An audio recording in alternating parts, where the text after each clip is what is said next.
আসসালামু আলাইকুম। আজকে শুরু করতে যাচ্ছি উদ্ভিদ বিজ্ঞান প্রথম পত্র, জীববিজ্ঞান প্রথম পত্র, একদম প্রথম চ্যাপ্টার থেকে। আমি চেষ্টা করব প্রত্যেকটা সবগুলো অধ্যায়েরই ছোট ছোট ভিডিও করে সম্পূর্ণ অধ্যায় কভার করে নিতে। এটা তোমাদের একাডেমিক এবং অ্যাডমিশন দুইটার জন্যই অনেক হেল্পফুল হবে ইনশাল্লাহ। তো শুরু করা যাক। একটি আদর্শ উদ্ভিদ কোষ। আমাদেরকে সবার আগে পড়াশোনা উদ্ভিদ বিজ্ঞানের শুরু করার আগেই প্রথমেই জানতে হবে একটি আদর্শ উদ্ভিদ কোষ কি। একটি উদ্ভিদ কোষ মূলত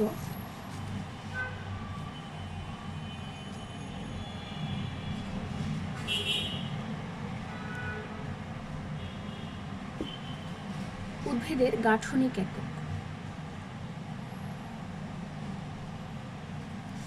উদ্ভিদের দেহের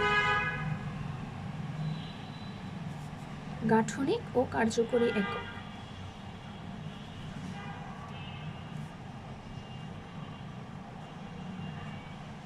গাঠনিক একক কেন? কারণ এটি উদ্ভিদের গঠনে হেল্প করে।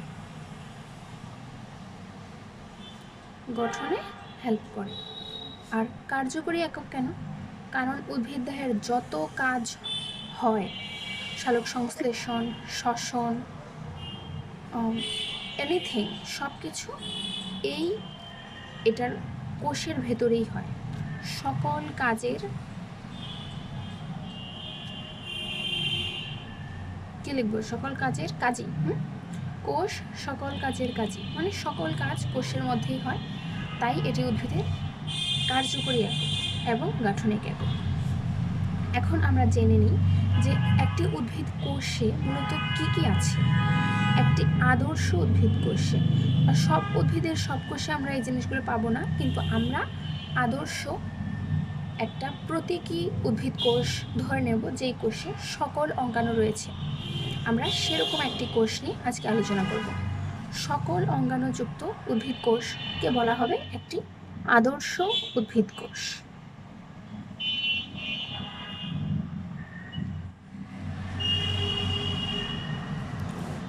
একটি আদর্শ উদ্ভিদ কোষ। এই আদর্শ উদ্ভিদ কোষে দুইটি অংশ থাকবে, একটি জড় এবং একটি সজীব বস্তু।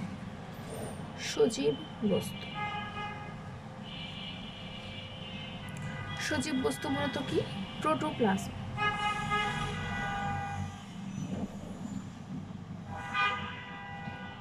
সজীব বস্তু মূলত প্রোটোপ্লাজমকেই বোঝায় এখানে, কারণ হচ্ছে প্রোটোপ্লাজম বিপাকের মাধ্যমে এটিপি উৎপন্ন করতে পারে।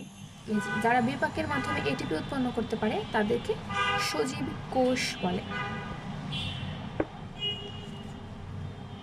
এখন দেখা যাক, বই থেকে দেখি আমরা।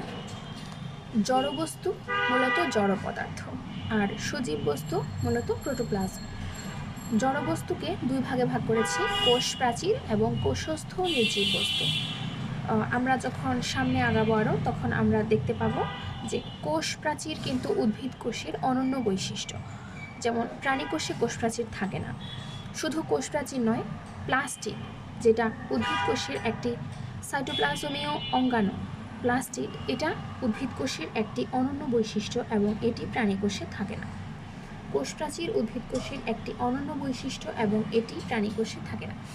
এরকম অনেকগুলো অঙ্গাণুই আমরা পাবো আস্তে আস্তে, যেগুলো উদ্ভিদ কোষে থাকে, প্রাণী কোষে থাকে না। আবার কিছু অঙ্গাণু পাবো যেগুলো প্রাণী কোষে থাকে, উদ্ভিদ কোষে থাকে না। যেমন সেন্ট্রিওল, এটা মূলত প্রাণী কোষে থাকে, উদ্ভিদ কোষে থাকে না। কিন্তু যেহেতু আমরা একটি আদর্শ কোষ পড়ছি, সেহেতু আমরা এখানে সকল অঙ্গাণু নিয়ে আলোচনা করেছি।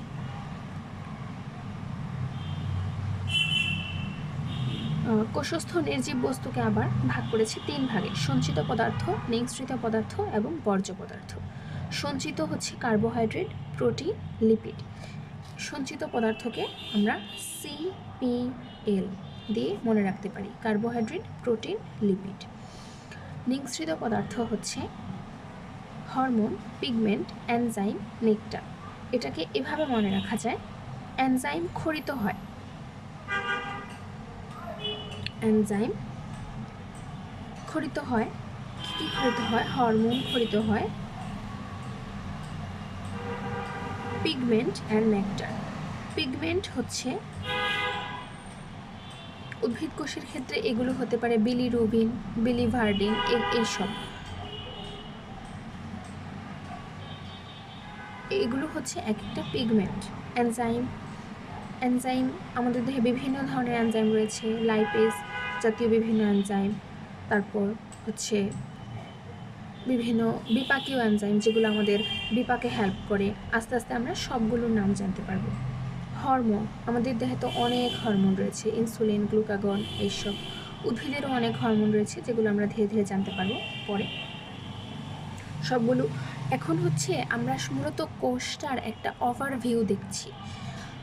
যখন আমরা ভেতরে ঢুকবো আস্তে আস্তে প্রত্যেকটা জিনিসের আরও অনেক বিস্তারিত জানতে হবে। এখন শুধু আমরা নামগুলো জানছি, ঠিক আছে। দেখো তারপর বর্জ্য পদার্থ কী কী রয়েছে: রেজিন, টেনিন, গাম, ল্যাটেক্স, অ্যালকালয়েড, জৈব অ্যাসিড, উদ্বায়ী অ্যাসিড, খনিজ পদার্থ। এইগুলো নামগুলো রিডিং করে রাখলে ভালো। যেমন পরীক্ষায় কখনো ইয়ার ক্ষেত্রে তোমার হেল্প করতে পারে, অ্যাডমিশনের ক্ষেত্রে এগুলোর নামগুলো অবশ্যই জানতে হবে। যেমন এরকম আসে যে কোনটি বর্জ্য পদার্থ, কোনটি বর্জ্য পদার্থ নয়, এরকম। ঠিক আছে, এখন হচ্ছে প্রোটোপ্লাজম, কোষস্থ সজীব বস্তু। এটাকে ভাগ করা হয়েছে 3 ভাগে: কোষ ঝিল্লি, সাইটোপ্লাজম এবং নিউক্লিয়াস। সাইটোপ্লাজমকে আবার 2 ভাগে ভাগ করেছে: সাইটোসোল বা সাইটোমাতৃকা, অর্থাৎ সাইটোপ্লাজমের ভেতর যে তরল পদার্থ রয়েছে সেটাকে বলা হচ্ছে সাইটোসল বা সাইটোমাতৃকা, এবং সাইটোপ্লাজমের ভেতর রয়েছে বিভিন্ন অঙ্গাণু। অঙ্গাণুর মধ্যে রয়েছে ঝিল্লিবদ্ধ, ঝিল্লিবিহীন অঙ্গাণু। ঝিল্লিবদ্ধ অঙ্গাণু mitochondria, Golgi body, lysosome, endoplasmic reticulum, plastid, cell vacuole, peroxisome. আর ঝিল্লিবিহীন microtubule, microfilament, intermediate filament, ribosome, centriole, proteasome. এটাকে আমি এভাবে মনে রাখতাম: কোরাস প্রিয়, কোষীয় কঙ্কাল, রাইবোসোম, সেন্ট্রিওল, প্রোটিওসোম হচ্ছে প্রিয়তে। আরও অনেক আছে, যেমন অনেকে মনে রাখে মামারা প্রতি সেকেন্ডে ইমোশনাল, কিন্তু এইটা আমি মনে রাখতাম, এটা আমার বেশি হেল্প হতো। যেমন কোষীয় কঙ্কাল, এর মধ্যে চলে আসছে মাইক্রোটিউবিউল, মাইক্রোফিলামেন্ট, ইন্টারমিডিয়েট ফিলামেন্ট। আর রাতে হচ্ছে রাইবোসোম আসছে, দন্তর সাথে সেন্ট্রিওল চলে আসছে, প্রিয়তে প্রোটিওসোম চলে আসছে, সম্পূর্ণটাই চলে আসছে। শুধু এইটুকু ছোট কোরাস প্রিয় একটা মনে রাখলে।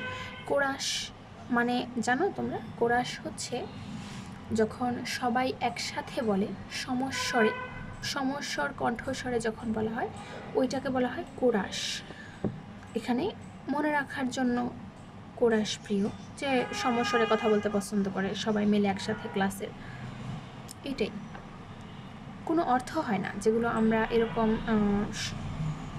পড়ার চেষ্টা করি ছন্দ দিয়ে, এগুলোর কোনো অর্থ হবে না। কিন্তু তুমি যখন এটা বারবার পড়বে, তখন এটা তোমার মাথায় সেট হয়ে যাবে যে এটা দিয়ে এটা মনে রাখা যায়, এবং এটা অনেক ইজিলি মনে রাখা যায়, পরীক্ষায় হেল্প হয়।